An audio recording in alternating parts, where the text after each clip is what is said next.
Hello, everyone. Welcome to Checking In with Changemakers with Be the Change Media Network. My name is Lily Mott, and this is the show where I get to catch up with past guests of Be the Change podcast. And I've been doing this podcast for almost 4 years now, and my guests have done many exciting things since I talked with so many of them. So this is an update on their work. My guest today is Audrey Pe, and she is the founder of WiTech, which is an organization with the mission to educate, inspire, and empower the youth to break gender stereotypes and make a difference using technology. And I remember this conversation with Audrey, and it was so interesting, and I got to kind of step out of my comfort zone because I really don't know that much about this topic. So I'm really excited to check in with Audrey and see what she's done since then. I featured Audrey back in January of 2023, and she was on episode 134 of the podcast. So it's been a while, over a year now, and I'm excited to touch base with Audrey. So I'm going to go ahead and invite her, and we'll get this started. There we go. Hi, Okay, Lily. we're good. Hi, how are you? I'm good. How are you? I'm so good. I'm so glad that this worked. I always say I think this is the hardest part when we actually get on it. So we're good. We're good. Oh yeah, thank you. Sorry I'm a bit late. I had some technical no. difficulties, but No, I'm you're happy good, to be you're good. here. I'm so happy to have you, and I always love to do a little introduction before we get started, so that was perfect. So how are you doing? How is everything going? I know it's a busy day for you. Tell me about what you've been up to. Yeah, I've been good. For those listening that don't know me, I'm Audrey. I'm a senior at Stanford and the founder of WiTech, which is short for Women in Technology. We're a global youth-led nonprofit that aims to educate, inspire, and empower youth to break gender barriers and use tech to make a difference. I study science, tech, and society at Stanford with a minor in English and education. I just came from my education class, History of Education in the United States, and that was really exciting. I just got lunch with a friend, and I'm happy to be here today. Awesome. Yeah, I gave kind of the very formal mission statement and everything of WeTech, but I'm excited to dive in and just talk about how you've managed to develop it. I know when we talked about a year ago. Yes. And Wow. I actually really remember our conversation. I know it's crazy. But I really remember our conversation because I was learning so much just about what you were working on. And those are my favorite episodes when I really feel like I'm kind of stepping out of my comfort zone and learning about something that I don't really know that much about. And I remember this conversation being so informative for me. So excited to learn more. But tell me about how school has been going. I know that there's a lot to juggle as far as the work that you're doing with WeTech and also school. Tell me about that balance for you and how it's been going for the last year. Yeah, it's definitely been really crazy balancing nonprofit work with being a full-time student. I will say my most hectic years were probably my first and second years of college, primarily because I started during the peak of the pandemic. So I was part of that cohort that started completely online, and just I fortunately had the ability to take classes here on campus at Stanford via Zoom, but like live on campus because they allowed international students and those with special circumstances to live on the university grounds. So I was able to meet up with people like safely outdoors and engage with people outside of my classes. But definitely when I was doing that and transitioning to moving to a whole new like country, whole new continent, I was also working on WeTech and making sure that our app operations in the Philippines were still running. I think that because of the nature of the work that we do for the organization, most of it is online on Zoom anyway. I like to joke that we were doing online work before everybody else was doing it, or before most of the world was doing it. So I'd say that the transition was difficult in the sense that there were just so many new things to adjust to, but at the same time, I had that familiarity with the process of WeTech, and we have an amazing leadership team that is really communicative. I think that now in the past year, so looking back at like my junior year and my senior year so far, I think some of the things that I've been trying to think about a lot more recently have been like intentionality and thinking about what kind of career I want to pursue. Obviously, coming from the nonprofit space in the past 7 years, wow, that's like most of what I've really known, and I've really felt like a calling to do something different.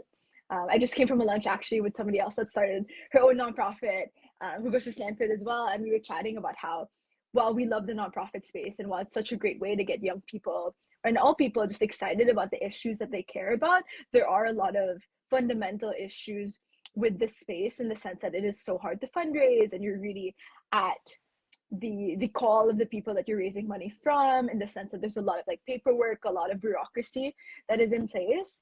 So I'm currently working on this thesis that I have where, because I've explored trying to get more representation in tech and more diversity in tech from a grassroots nonprofit standpoint, I'm trying to go into the private sector and think about ways that we can redistribute resources, wealth, and power within the tech industry from that end of things. I'm hoping to do something in investing. I'm still ironing details out. But overall, I'm really excited, hoping to continue work and getting more representation for women and minorities in the tech field. That is so interesting. So that's what you're also writing your thesis on. You're kind of incorporating this into school and also kind of your personal life. Is that right? You're kind of Oh, not so much like a thesis, but more so in okay, pursuing like a minor. Yeah, Gotcha. so like Okay, I okay. like started Stanford like knowing I wanted to do science, tech, and society. And for those listening Gotcha. that aren't familiar with it, it's like a very niche course Okay. where it's an intersection of like technology and the humanities, in the sense that like I take cool classes like sociology of science, tech and public policy. I've also been able to take computer science, but at the same time like history of education in the US. And I've married that with two minors, one in education and one in English, specifically Mhm. because I realized that like education has to do with basically everyone, and that we all are learners. We all should get the opportunity to learn inside and outside of the classroom, but many of the times people don't get the resources necessary to be supported in schools. And I'm really passionate about trying to make sure that everybody, regardless of like where they're from, in the US, in the Philippines, around the world, like gets those resources. Yeah, yeah, yeah.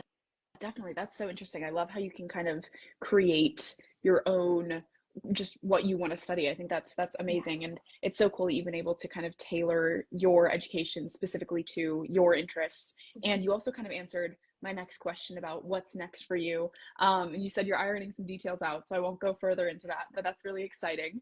Tell me about how WiTech has grown, because when I was on Instagram and I was going to tag WiTech, I saw all of the amazing chapters that have been added on to WiTech. Tell me about how it's expanded, and just if you can, maybe touch on some of the chapters that have come up and what they're working on, because I think it's so amazing to see just how it's grown. Thank you so much. And Of it's been a course. really organic kind of growth, honestly. I took a gap year before I started university, and that was really with the intent of making sure that WeTech's operations were really settled and like stable before I came to the US for university. And in that process, we also got a lot of people reaching out saying that we are from Singapore, we're from Malaysia, and we'd really like to see WeTech events in our countries. And I responded being like, oh, like most of our team's based in the Philippines, and I'm sorry, I don't think we can like host an event in your respective countries because we're based from far away, but maybe we can help give you like resources and mentorship to help start those events and organizations, these chapters within these different countries. And in that continuous dialogue with these people that reached out, many of whom were college students, high school students, that just really wanted to get involved in the women in tech space, but didn't have the immediate resources to do so, the mentorship to do so.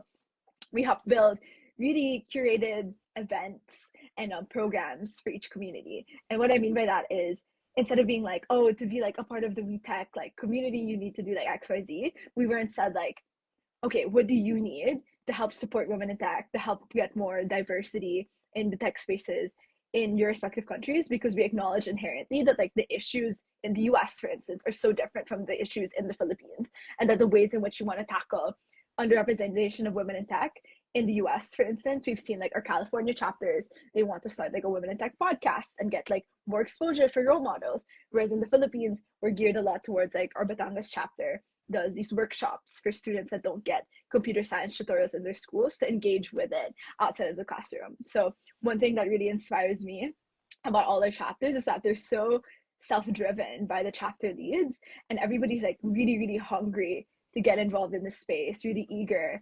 And I find that I relate to it, and that like I remember what it was like to be 15 and to want a community in these spaces and not have one and just want to build one. So I think as a team, we've done a really great job of like supporting these like young leaders and making sure that they can create change too in their communities. It's really exciting. I love that. I think that's so important too, to really meet people where they're at and ask them, what do you want to see? what do you need? Because like you said, I mean, there are different needs for different communities and different countries. You guys are all over the world. So that's amazing.